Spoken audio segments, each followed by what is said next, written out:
ایک معاشرے میں بہترین مرد کسے قرار دیا جائے؟ اس سوال کا جواب ظاہر ہے، ہر شخص اپنے ذوق، نقطۂ نظر اور سوچ کے مطابق دے گا۔ اہل علم و دانش کی نظر میں ہو سکتا ہے اس کا مستحق وہ ہو جس نے علم و دانش کی سنگلاخ وادیوں میں آبلا پائی کی اور معرفت و حکمت کی بلند و بالا چوٹی تک پہنچنے میں کامیاب ہوا، جبکہ مادیت کے متوالوں کی نگاہیں ان افراد پر مرکوز ہو جائیں گی جنہوں نے مال و دولت کی دوڑ میں بہتوں کو پیچھے چھوڑا۔ بینک بیلنس نہ صرف عزیز و اقارب بلکہ انکم ٹیکس والوں کے لیے بھی مرکز توجہ بن جائے۔ اس کے برعکس شہرت و ناموری کو سب کچھ سمجھنے والے یہ خطاب اسے دینا پسند کریں گے جس کا ڈرائنگ روم تمغوں اور انعامات سے بھرا ہو، قریہ و شہر اس کے پرستاروں کی بھیڑ ملے۔ ہو سکتا ہے بعض لوگوں کا ذہن سماجی رہنماؤں کی طرف جائے جو دوسروں کے لیے جیتے ہیں۔ ان سب آراء کا المیہ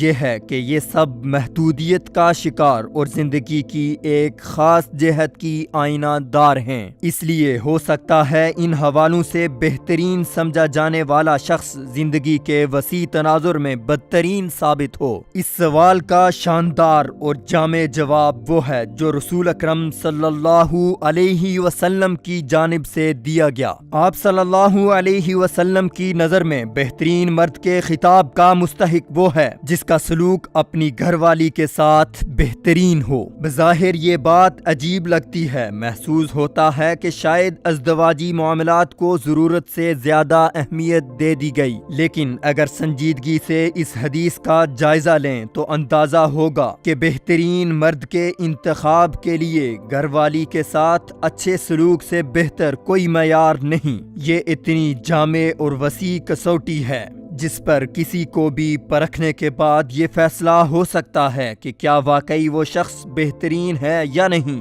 بعض لوگ بظاہر جیسے نظر آتے ہیں ویسے ہوتے نہیں، بلکہ ظاہر کبھی کبھی اتنا پرفریب ہوتا ہے کہ اس سے اچھے خاصے جہاں دیدہ اور تجربہ کار لوگ بھی دھوکہ کھا جاتے ہیں۔ لوگ دینداری کا لبادہ اس مہارت کے ساتھ اوڑھتے ہیں کہ لوگ ان کی شرافت کی قسمیں کھاتے ہوئے نہیں جھجکتے، لیکن ان کی عائلی زندگی کا جائزہ لیا جائے تو پتہ چلے گا کہ ظاہری شرافت و دینداری سب گھر سے باہر ہے۔ گھر کے اندر وہ شخص بدتمیز، خود غرض اور شقی القلب ہے، باہر شرافت و مروت کا دم بننے والا، گھر میں انتہائی وحشی ہے اور ہر دن ظلم و بربریت کی نئی داستان رقم کرتا ہے۔ اسے اللہ اور رسول کے احکام و تعلیمات کی پرواہ ہے اور نہ ہی اسوائے رسول صلی اللہ علیہ وسلم سے اپنا گھر منور کر کے اسے جنت کا ایک ٹکڑا بنانے کی فکر۔ جہاں اضطراب کی بجائے سکون کا ڈیرا ہو، تنگی کے بجائے فراخی ملے اور کراہت کی تیرگی کی بجائے انسیت کے دیپ